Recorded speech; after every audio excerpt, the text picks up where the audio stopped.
Hai hai hai. Selamat datang kembali di channel Donghua. Kali ini kita akan melanjutkan cerita Donghua, Martial Peak. Gak pakai lama lagi, langsung aja kita ke ceritanya. Check it out. Tempat Yangke jatuh tampak seperti bukit berbatu yang berantakan, dikelilingi oleh pilar batu tebal dan tipis yang berdiri di antara langit dan bumi. Pilar batu memiliki ketinggian yang berbeda. Ada yang tingginya puluhan kaki dan ada yang tingginya hanya satu orang. Bahkan, tanah penuh pecahan batu dan perbasir. Melihat pemandangan itu, ekspresi Yangke sedikit terangkat karena dia menemukan bahwa energi dunia di sini memang sangat kaya dan tidak sebanding dengan dunia luar. Jika seseorang dapat bermeditasi dan berlatih di sini, efisiensinya pasti 3 atau 4 kali lebih tinggi daripada di luar. Tapi bagaimanapun tempat ini hanyalah gua warisan dan tidak ada orang yang masuk ke sini. Memilih untuk berlatih, mereka lebih memilih harta yang tidak diketahui. Namun Sumut tidak bersamanya dan tidak ada orang lain di sekitar dan semua orang sudah bubar ketika mereka masuk. Saat berkonsentrasi pada penyelidikan, sesosok tiba-tiba muncul lebih dari 10 kaki jauhnya. Seperti ketika Yangke masuk ke sini. Orang ini muncul dari udara tipis pada ketinggian beberapa kaki dan kemudian jatuh. Setelah berdiri di atas tumitnya, dia menoleh untuk melihat ke kiri dan ke kanan, dan sekilas dia melihat Yangke yang tidak jauh. Kemudian saling memandang, tapi cukup Yangke terkejut. "Ini Anda?" "Hei, kebetulan sekali."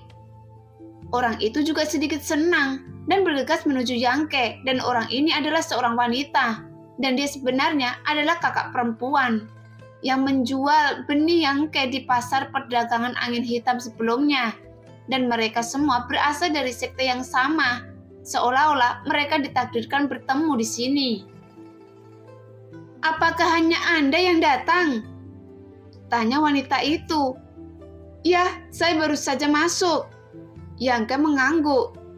"Begitu banyak orang masuk bersama dan saya tidak tahu di mana mereka semua tersebar.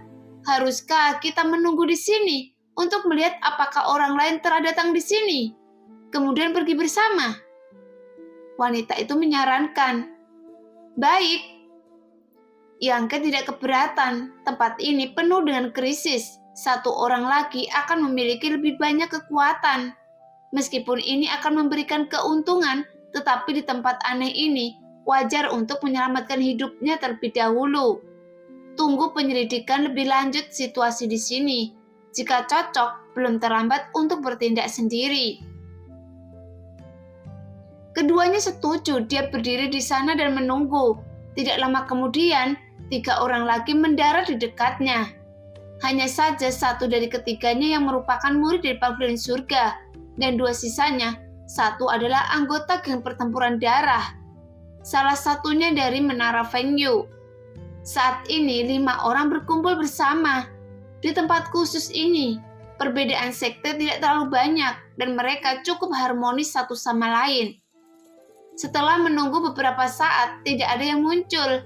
Kemudian wanita itu berkata, "Bagaimana dengan ini?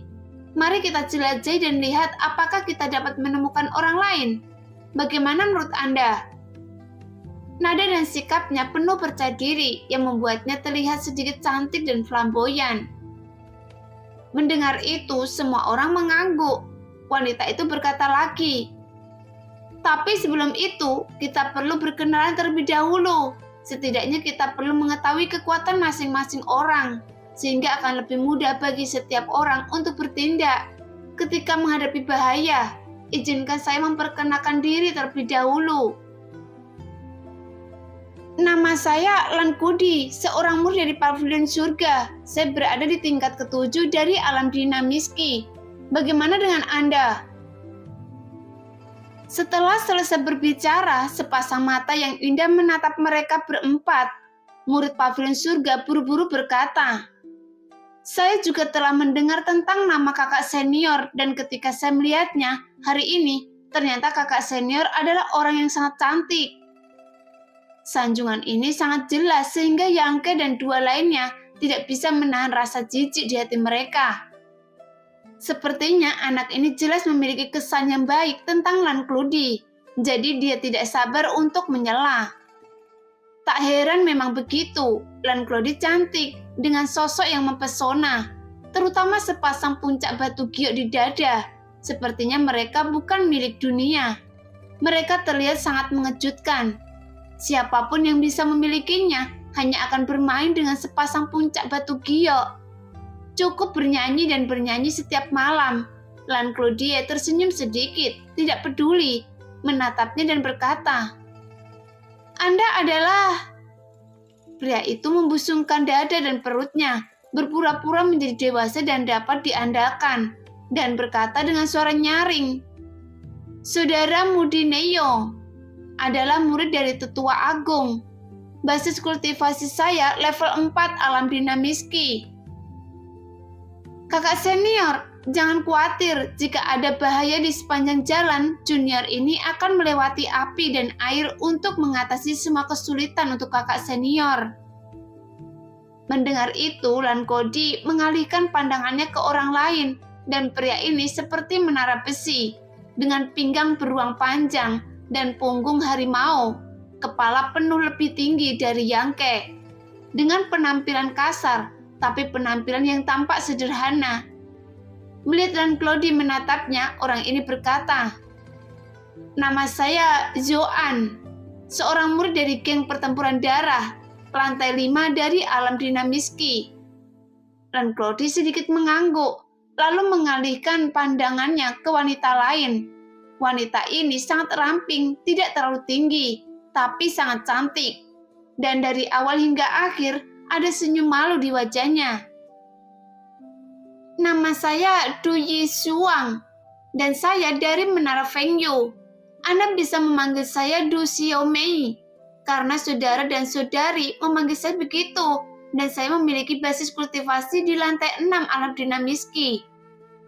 Beberapa orang melihat ke dia terkejut, yang membuat Du Xiaomei ini mau tidak mau menundukkan kepalanya. Semua orang tidak menyangka bahwa gadis kecil yang baru berusia 14 atau 15 tahun ini begitu malu. Meskipun memiliki kekuatan tingkat ke-6 alam pemisahan penyatuan kembali, itu hanya satu tingkat lebih rendah dari Lan Clody tertinggi di lapangan. "Ya, ini menarik." Lan Clody tiba-tiba mengerutkan bibirnya dan tersenyum. "Mungkinkah saat masuk ke sini pijakan ditransmisikan sesuai dengan kekuatannya?" Mendengar apa yang dia katakan, beberapa orang lainnya juga menjadi bijaksana. Keempatnya, orang-orang di sini dihormati oleh Lan Clody, dan mereka masing-masing memiliki kekuatan tingkat ke-7, ke-6, ke-5, dan ke-4 dari alam dinamiski. "Ngomong-ngomong, bagaimana dengan Anda? Berapa banyak level alam pemisahan penyatuan kembali?" Lan Clody menatap Yangke dan bertanya. Meskipun kekuatan orang-orang ini lebih tinggi dari Yangke, tetapi karena mereka tidak memiliki akal sehat, kecuali Yangke bergerak untuk mengekspos fluktuasi vitalitas mereka. Jika tidak, mereka tidak dapat melihat kedalaman Yangke. Dan karena beberapa orang tadi, semuanya berada di alam dinamiski. Lan Clody secara naluriah berpikir bahwa Yangke juga berada di alam pemisahan penyatuan kembali. Yangke mencubit hidungnya dan berkata dengan sedikit malu, "Namaku Yangke, seorang murid pavilion surga, lantai 7 alam Yuan-Ke." Xuan menoleh dan meliriknya. Matanya tidak bisa menahan diri untuk menunjukkan beberapa penghinaan. Dan dia menundukkan kepalanya dan meludah. "Anda adalah Yangke." Mata Lan Clody berbinar, dia menatapnya dengan heran. Bahkan Niyong juga sangat mencurigakan. Melihat ke atas dan ke bawah seolah-olah dia ingin melihat Yangke lebih dekat beberapa kali. "Ya," Yangke mengangguk. Dia tahu bahwa setelah apa yang terjadi terakhir kali, namanya mungkin sangat populer di pavilion surga. Tetapi dia tidak mau menyembunyikannya, dan Yangke sangat menyadari bahwa ketika dia mendengar namanya, jejak permusuhan muncul di mata Neong itu. Tetapi mata Lankoudi penuh minat, seolah-olah dia telah menemukan sesuatu yang baru. Jelas Neong akan memusuhi Yang Kai. Bahkan Yang Kai sudah menduga bahwa karena Zoan mengatakan dia adalah murid dari Tetua Agung, dia harus bersama Wei Suang dan Se Hong Cheng. Terakhir kali dia menyinggung Wei Suang dan dia harus memahami dunia manusia sendiri. Jadi tidak heran jika orang menyimpan dendam. Tapi di gua warisan ini, Yang Kai menduga bahwa dia tidak akan berani main-main. Jadi dia tidak perlu peduli padanya.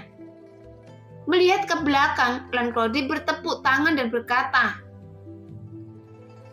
"Oke, karena semua orang sudah saling kenal, ayo pergi. Saya tidak tahu di mana harta karun di sini disembunyikan.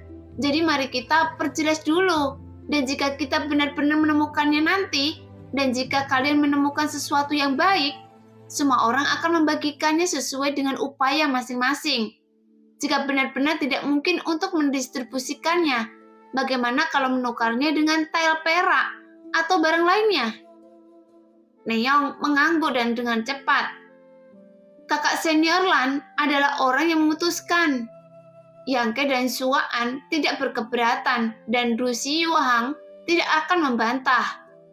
Lankoudi memang wanita berkemauan keras. Dengan beberapa kata, dia menetapkan posisi kepemimpinannya dalam kelompok kecil yang beranggotakan 5 orang dalam beberapa saat.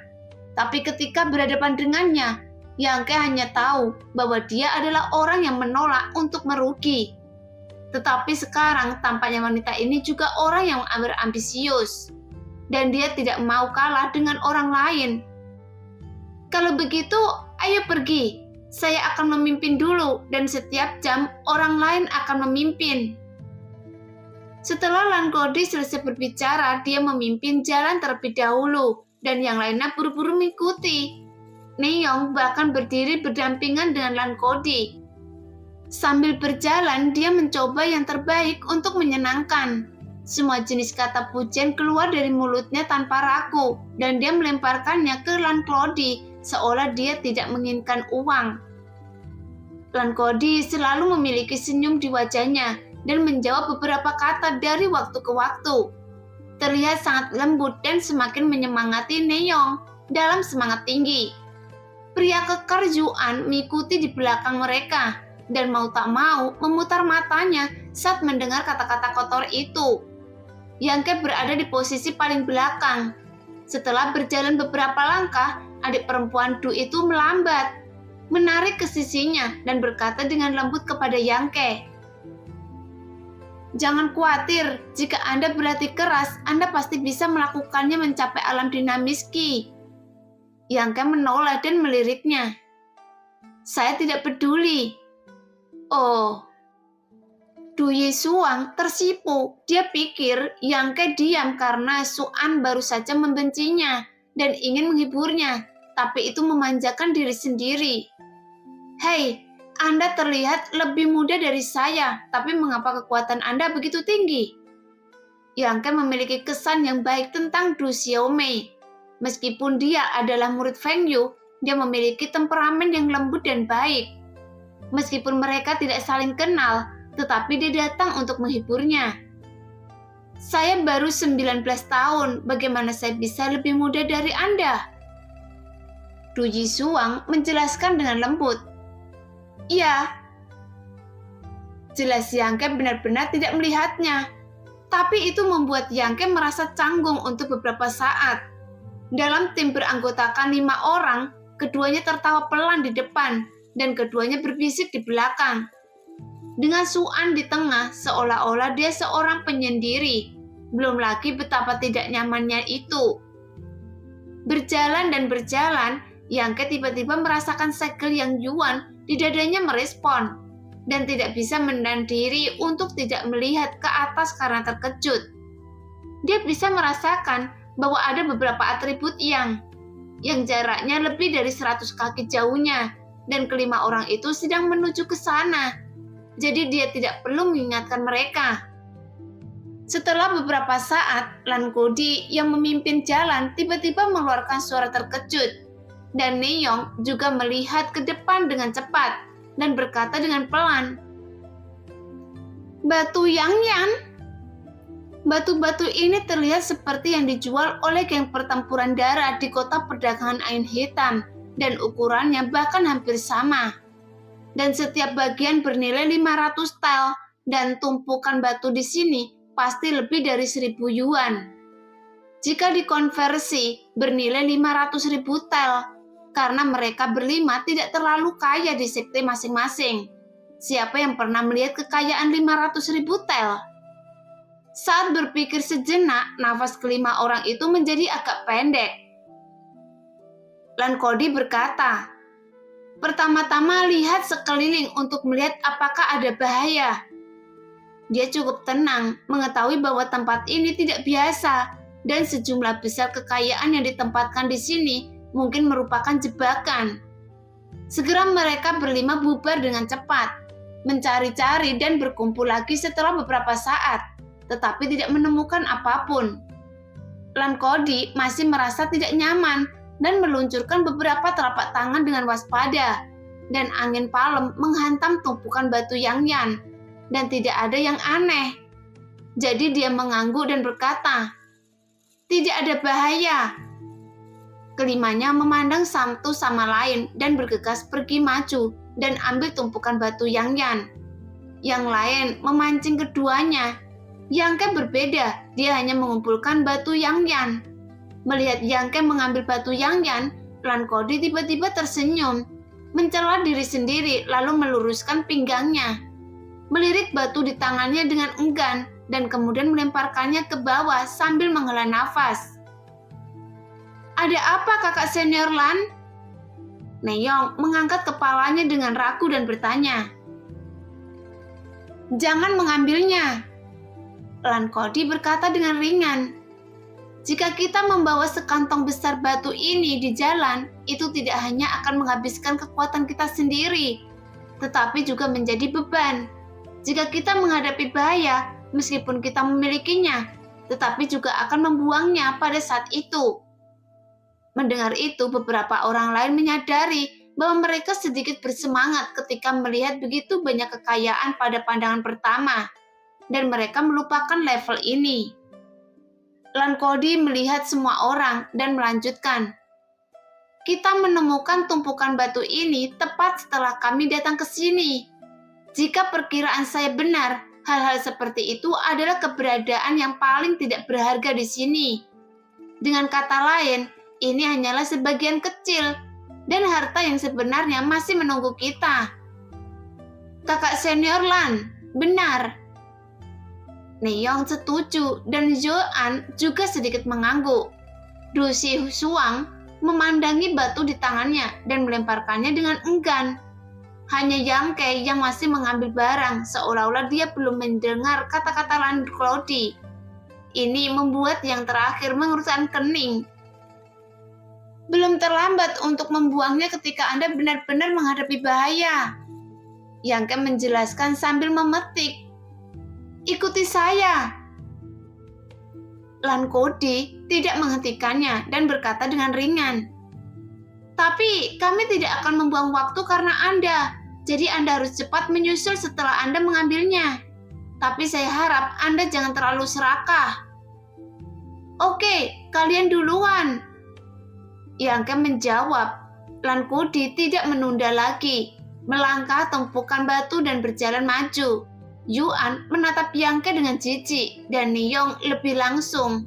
Dia meludah dan berkata, "Hantu malang yang belum pernah melihat dunia.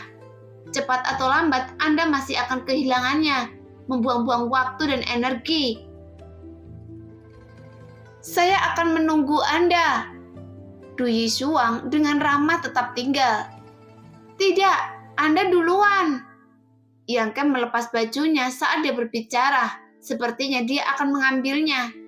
Melihat Yangke bertahan, Du Yisuang tidak bersikeras, mengangguk dan menyusul yang lain. Setelah tidak ada orang di sekitar, Yangke tidak lagi pendiam. Seni yang sejati berlari dengan gila-gilaan. Sambil duduk, Yangke dengan cepat menyerap energi dari batu Yang Yan sambil memasukkannya ke dalam paket yang terbuat dari bajunya. Jelas tidak butuh waktu lama bagi Yangke untuk menyerapnya. Sekarang ada 20 tetes Yang Ye lagi di dantian dan paketnya sudah penuh. Ini hampir cukup, meskipun masih ada banyak batu Yang Yan di sini.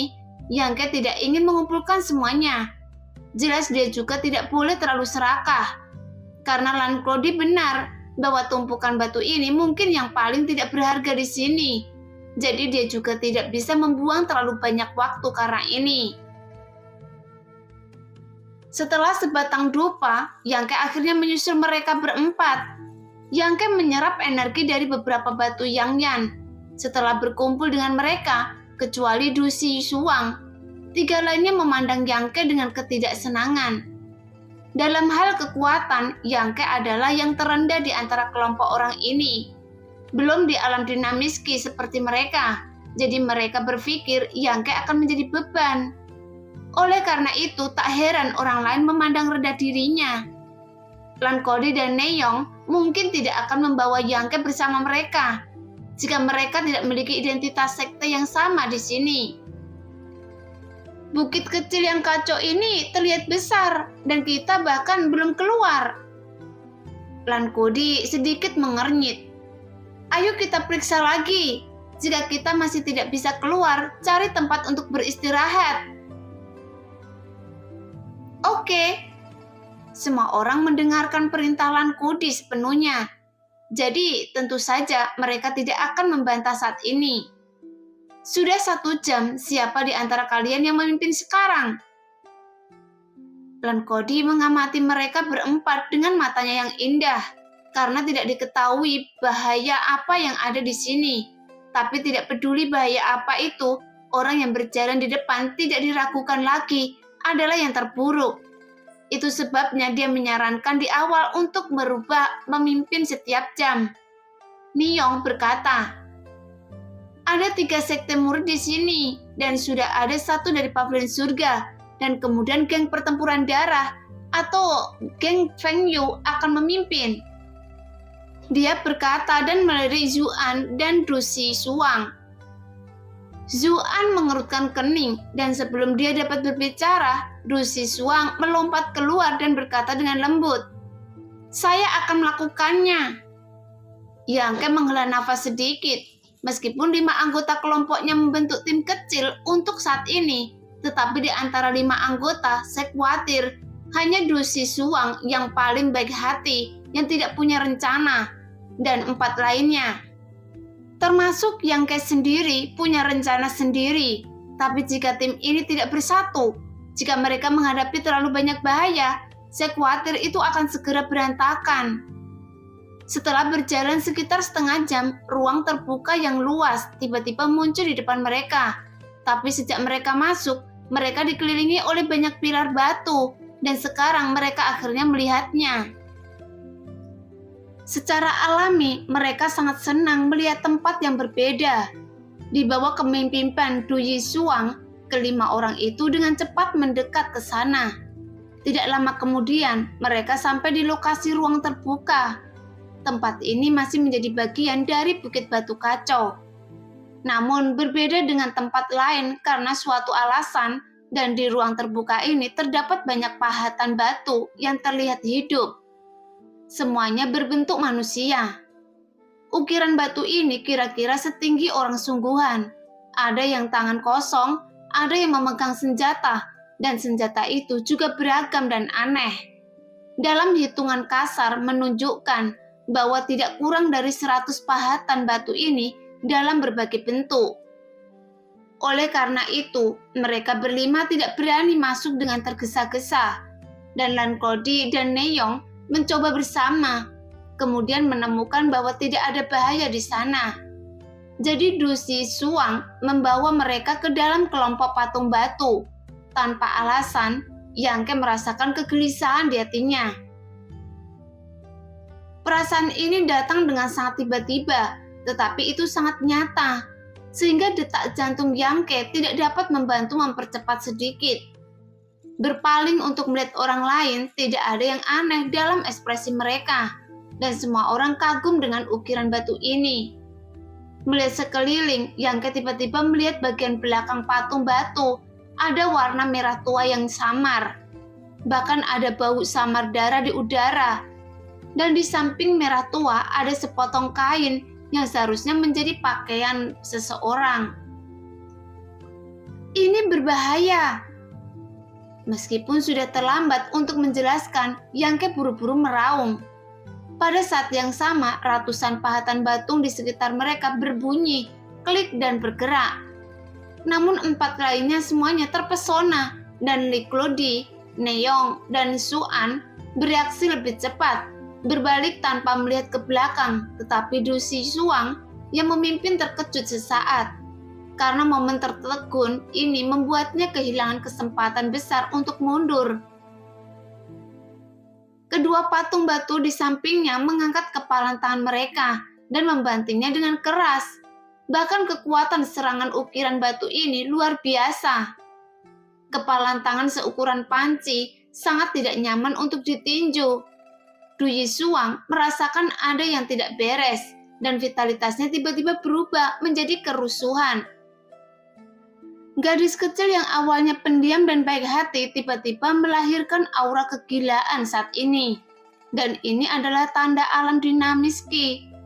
Pada tingkat ini, vitalitas dalam tubuh sangat tidak stabil dan tidak dapat dilihat secara normal. Namun begitu pertarungan dimulai, vitalitas akan rusuh. Apalagi saat marah, vitalitas yang rusuh dapat dengan mudah memengaruhi karakter seseorang. Jika tidak dikendalikan dengan baik, dia hanya akan kehilangan dirinya sendiri dalam kekuatan gila ini. Tetapi meskipun vitalitas Du Zixuang mengamuk, matanya tenang dan dia jelas mampu mengendalikan kekuatannya sendiri dengan baik. Dia segera berbalik, telapak tangan kecil itu tiba-tiba menampar patung batu di sebelah kiri. Dan pada saat yang sama, mundur dengan tajam. Jelas ingin menghindari serangan patung batu lainnya, tapi dia masih kehilangan waktu terbaiknya. Karena serangan ukiran batu kedua begitu cepat hingga hendak mendarat di bau rampingnya. Saat dia terlihat ketakutan, beberapa batu Yang merah menyala terbang seperti meteorit dari langit. Dengan kekuatan besar, itu menghantam kepalan batu kedua. Setelah beberapa sentuhan, meski tidak bisa menghentikan serangan patung batu kedua, dia akhirnya membelokkan tinjunya sedikit, menggosok pakaian Du Zixuang dan mengenai ruang kosong, mengurangi krisis cedera seriusnya. Pergilah! Suara Yangke datang dari belakang. Segera Du Zixuang merasakan tubuhnya menjadi ringan, seolah-olah seseorang mencengkeram kerah bajunya dan menariknya ke belakang. Pada saat yang sama, sebuah telapak tangan terbentang di belakangnya, dan bersama dengannya dia menghadapi serangan dari patung batu pertama. Dengan suara teredam, Yangke dan Du Zixuang terbang keluar, jatuh ke tanah, dan lari tanpa menoleh ke belakang. Gemuruh di belakangnya seperti pasukan yang berlari kencang, dan kelompok 5 orang yang melarikan diri menoleh untuk melihatnya dalam jadwal sibuk mereka. Mereka tidak bisa menahan perasaan dingin karena ratusan ukiran batu mengejar mereka semua. Bahkan kecepatan dari masing-masing patung batu seperti angin di tanah, sehingga bumi sedikit bergetar. Jangan melihat ke belakang. Lari mengitari pilar batu. Lan Kudi memarahi. Jadi beberapa orang mengerti dan buru-buru mondar-mandir di antara pilar batu di bukit batu yang kacau seperti kupu-kupu. Setelah beberapa saat, sebagian besar ukiran batu dibuang, dan setelah beberapa saat, banyak ukiran batu hilang. Sekarang hanya 2 yang menyerang Du Zixuang sebelumnya, masih menggigit di belakang Yangke, dan Du Zixuang seperti lintah, tidak berniat berhenti sama sekali. Yangke, Anda bajingan, jangan bawa mereka ke sisi saya. Niong yang bergegas maju meraung dengan marah. Wajah Yangke tenggelam dan dia mengabaikannya. Dan Claudie berlari ke pilar batu dengan tubuh yang ringan, menoleh dan melihat ke belakang dan menemukan bahwa sebenarnya tidak ada patung batu yang mengejarnya. Menatap dua patung batu di belakang Yangke dan Du Yishuang, matanya yang indah berbinar. Dan ekspresinya sedikit ragu-ragu. Tetapi setelah beberapa saat, dia mengambil keputusan dan berteriak kepada orang-orang di bawah. "Jangan lari, hanya ada dua ini. Ayo hancurkan mereka." Sekelompok orang berputar-putar mendengarkan apa yang dikatakan Lan Clody. Meskipun semuanya merasa terkejut, Yangke dan Du Xiaomei mampu menahan serangan mereka barusan, yang berarti kekuatan mereka tidak terlalu tinggi. Nada bicara Lan Clody penuh percaya diri dan posturnya bangga memerintah. "Yuan, tahan satu dan lalu kita berempat lainnya menyerang yang lain." Mendengar itu, Yuan mengerutkan kening tetapi tidak banyak bicara. Dia dengan cepat berbalik meraung dan menabrak salah satu pahatan batu dengan tinju besarnya yang penuh dengan vitalitas. Patung batu ini mengejar Yangke dan Du Yishuang dengan ganas dan tertangkap basah oleh pukulan Yuan, menyebabkan serpian batu berterbangan dan terhuyung-huyung. Melihat kekuatannya benar-benar tidak tinggi, wajah Yuan segera menjadi tenang dan dia memblokir patung batu di tempatnya dengan kekuatannya sendiri.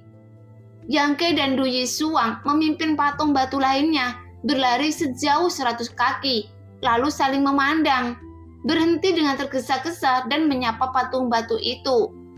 Du Xiaomei tidak tahu jenis seni bela diri apa yang dia gunakan. Tangannya terbang di udara, telapak tangannya bersinar keemasan. Patung batu yang dipukulnya terhuyung-huyung dan pecahan batu terbang keluar. Tapi ukiran batu jelas tidak mengenai rasa sakit dan melawan dengan ganas. Du Yishuang dengan cepat melompat pergi. Yangke mengambil kesempatan untuk menggertaknya. Dan dalam angin menderu telapak tangannya, sekali lagi menimbulkan beberapa luka ringan pada ukiran batu. Saat ini, Lan Clody dan Neiyong juga tiba. Yang pertama bergabung dalam lingkaran pertempuran tanpa mengucapkan sepatah kata pun. Tetapi Neiyong memelototi Yangke dengan getir, seolah menyalahkannya karena memimpin patung batu untuk mengejarnya barusan. Tapi dia harus mengakui bahwa Lan Clody ini masih memiliki beberapa keterampilan pengamatan. Dan dia dapat menilai kedalaman ukiran batu hanya dengan mengandalkan tebakan Yangke dan Du Yishuang sebelumnya. Ukiran batu ini sangat kuat dalam menyerang. Lagi pula tubuhnya terbuat dari batu. Jadi jika dia memukulnya, dia harus memiliki kekuatan beberapa ribu kali. Tapi itu tidak sabar dan reaksinya juga sangat lambat. Meski ada beberapa kecepatan, namun tidak bisa menimbulkan ancaman bagi siapapun yang hadir. Selama pengepungan, tubuh ukiran batu itu retak dan bobrok. Sebaliknya, mereka berempat melihat bahwa kemenangan sudah di depan mata dan serangan mereka semakin sengit. Tidak lama kemudian, pahatan batu itu pecah menjadi kerikil hidup-hidup dan tak satu pun dari keempatnya yang terluka. Hanya saja vitalitas mereka sedikit terkuras. Lan Clody bergegas maju untuk mencari di antara kerikil, tetapi tidak menemukan apapun. Dia hanya bisa sedikit mengernyit dan bergumam. Aneh.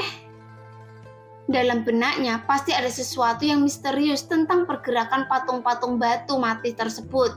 Tapi sekarang dia tidak menemukan apa-apa yang membuatnya sedikit kecewa. Ayo pergi ke Yuan. Lan Clody tidak menunda dan memimpin yang lain kembali dengan cara yang sama. Di sisi lain, Yuan berputar-putar dengan patung batu. Pada awalnya, Yuan bertarung dengan keras beberapa kali, dan dia menemukan bahwa dia tidak sebanding dalam hal kekuatan. Semua tinjunya patah, jadi sekarang dia belajar bagaimana menjadi baik. Bagaimanapun, Lan Clody hanya menyuruhnya untuk menahannya, tapi tidak menyuruhnya untuk membunuh musuh. Setelah berjuang lama, tepat ketika Yuan gelisah, Lan Clody dan yang lainnya muncul. Beberapa orang terdiam membunuh ukiran batu itu. Setelah mengalaminya sekali, jauh lebih sederhana dan mudah untuk menangani patung batu ini sekarang. Belum lagi penambahan kekuatan tempur Joan. Dalam waktu kurang dari secangkir teh, patung batu itu hancur berkeping-keping lagi. Namun mereka berlima terengah-engah. Meskipun pertempuran ini tidak mengancam jiwa, itu cukup melelahkan bagi diri mereka sendiri. Yangke, apa maksud Anda? Neyong memelototi Yangke. Jangan mengira saya tidak berani melakukan apapun pada Anda, karena Anda berasal dari sekte yang sama. Apa? Yangke menatapnya dengan acuh tak acuh. Mengapa Anda memimpin kedua patung batu itu untuk mengejar saya sekarang? Neyong berteriak dengan marah. Apakah ada? Mata Yangke berkilat dan ada sedikit ketidaksabaran dalam ekspresinya yang tenang. Dia baru saja melarikan diri sekarang. Bagaimana dia bisa peduli dengan orang lain? Jangan bersuara. Lankodi mengeluarkan pandangan sebagai kakak perempuannya dan memelototi mereka berdua. Kemudian dia pergi ke kerikil untuk memeriksanya lagi. Ingat, jika Anda menggunakan metode yang tidak sedap dipandang ini lain kali, jangan salahkan saya karena bersikap kasar, kata Neyong dingin. Hah? Lankodi di sana tiba-tiba berteriak kaget, lalu mengulurkan tangan dan memainkan kerikil, mengambil sosok batu kecil seukuran kepalan tangan bayi. Segera suara terkejutnya menarik perhatian semua orang, dan mereka menoleh untuk melihat tangannya. Sosok batu kecil ini tidak besar, tetapi diukir dari bahan yang tidak diketahui, tetapi jernih dan terlihat seindah batu giok. Dan di dalam manusia batu kecil itu, benang merah seperti pembuluh darah tubuh manusia berpotongan dan bergerak melewatinya. Secara kasar menghitung, ada sebanyak 30 garis merah. Ini Yuan tercengang menatap pria batu kecil itu tanpa berkedip. Yangke dan Du Yisuang juga berjalan mendekat. Kelima orang itu membentuk lingkaran dan mata semua orang penuh keraguan. Giok macam apa pria batu kecil ini? Tanya Neyong dengan penuh semangat. Sepertinya tidak. Lankodi menggelengkan kepalanya. Meskipun dia tidak tahu bahan dari batu itu, dia tidak bisa merasakan energi apapun dari pria batu kecil itu. Setelah dia mendapatkannya, tapi ada beberapa misteri di garis merah di dalam beroperasi secara siklus. Bagaimana menurut Anda? Lankodi menatap yang lain. Bisakah kita mengendalikan patung batu itu melalui benda ini? Joan tiba-tiba memikirkan sebuah kemungkinan. Beberapa mata orang berbinar. Lankodi segera menyangkalnya. Mungkin tidak, tapi salah satu dari dua patung batu barusan tidak memiliki patung batu kecil di dalamnya.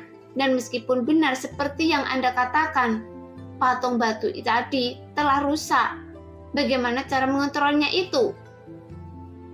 Ekspresi Yangke berubah dan dia tiba-tiba berkata, apakah menurut Anda garis merah di dalamnya terlihat seperti sesuatu? Seperti apa? Jangan menyela jika Anda tidak mengerti apa-apa. Alam Yuanke belakang juga menunjukkan jari di sini. Kata Neyong sepenuhnya tidak menunggu untuk melihat Yangke. Dia membalas tanpa ampun. Mendengar itu ada bibitan di sudut mulut Yangke.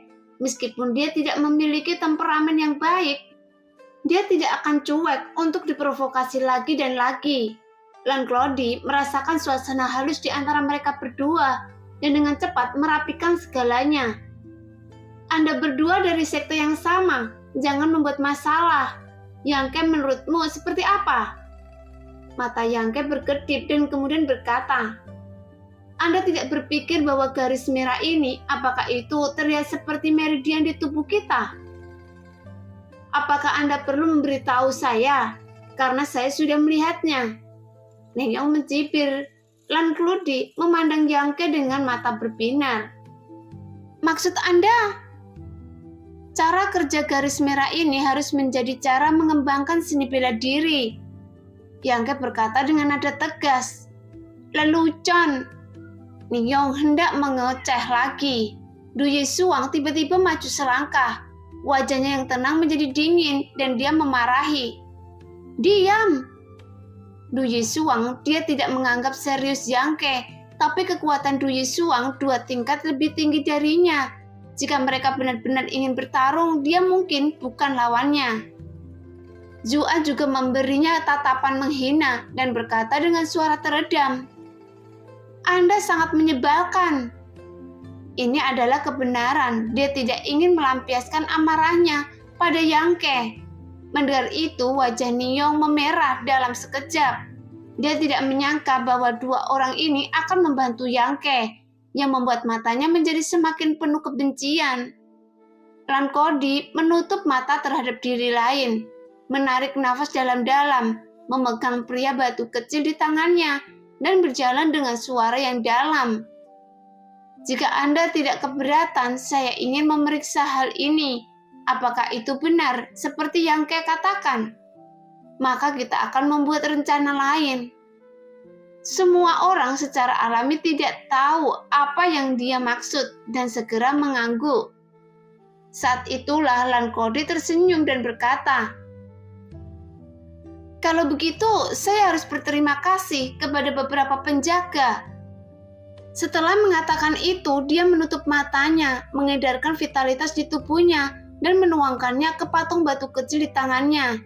Setelah beberapa saat, Lan Kodi membuka matanya dengan sangat terkejut dan menatap Yangke dengan mata berbinar. Anda benar, memang ada cara mengolah seni bela diri yang tersembunyi di pria batu kecil ini. Mereka berempat bergerak bersama. Saya tidak menyelidikinya dengan hati-hati, jadi saya tidak tahu seni bela diri apa ini. Tapi levelnya pasti tidak rendah. Setidaknya itu adalah seni bela diri tingkat menengah di tingkat bumi. Lan Kodi menjelaskan, sebenarnya ada lebih dari 30 garis merah pada sosok batu kecil, yang berarti keterampilan bela diri ini membutuhkan dukungan lebih dari 30 meridian. Lan Kodi mengatakan bahwa itu adalah tingkat prefektur kelas menengah, yang sudah merupakan perkiraan yang sangat konservatif, dan kemungkinan besar itu adalah tingkat prefektur kelas atas. Kali ini tidak hanya 3 orang lain yang sesak nafas. Yangke juga menjadi bersemangat karena setelah pertempuran di lembah Jiuyin malam itu, Yangke menyadari salah satu kekurangannya, yaitu kurangnya seni bela diri. Jelas dia tidak memiliki 1 sen pun seni bela diri ofensif yang dia dapat gunakan. Semua serangan bergantung pada cairan yang sejati miliknya sendiri, yang merupakan kekurangan besar miliknya. Meskipun Ao yang pantang menyerah adalah keterampilan bela diri yang sangat bagus, tetapi itu bukan keterampilan ofensif. Itu hanya keterampilan bela diri tambahan. Jika dia bisa memiliki 1 set keterampilan bela diri, serangan tingkat umum di lembah Jiuyin, pertempuran tidak akan terlalu sulit. Tapi Yangke sendiri tidak memiliki banyak poin kontribusi, dan statusnya di sekte itu rendah. Jadi dia tidak bisa membeli seni bela diri yang layak untuk berlatih sama sekali. Jika dia ingin mengambil 1 set, seni bela diri ditingkatkan rendah dan tingkat bumi. Sebagai contoh, setidaknya 4 hingga 500 poin kontribusi dapat ditukar dengan itu, dan pasti tidak banyak jenis untuk dipilih. Tapi sekarang seni bela diri muncul di sini. Karena 1 sosok batu kecil dapat muncul di ukiran batu. Tentu saja mungkin ada 2, 3, atau bahkan lebih karena ada ratusan pahatan batu di sana. Jadi godaan seni bela diri di tingkat umum untuk semua orang yang hadir terlalu besar. Untuk sementara, Lan Kodi juga diam-diam bersukacita karena dia telah membuat pilihan yang tepat pada saat itu. Jika dia tidak memutuskan untuk menghancurkan kedua patung batu itu, dia tidak akan mendapatkan patung batu kecil ini. Secara alami tidak ada cara untuk mengetahui kekayaan yang tersembunyi di pahat batu. Bagaimana menurutmu? Lankodi memandang kerumunan yang bersemangat dengan senyum manis di bibirnya. Meskipun dia bertanya, dia sudah tahu jawaban semua orang.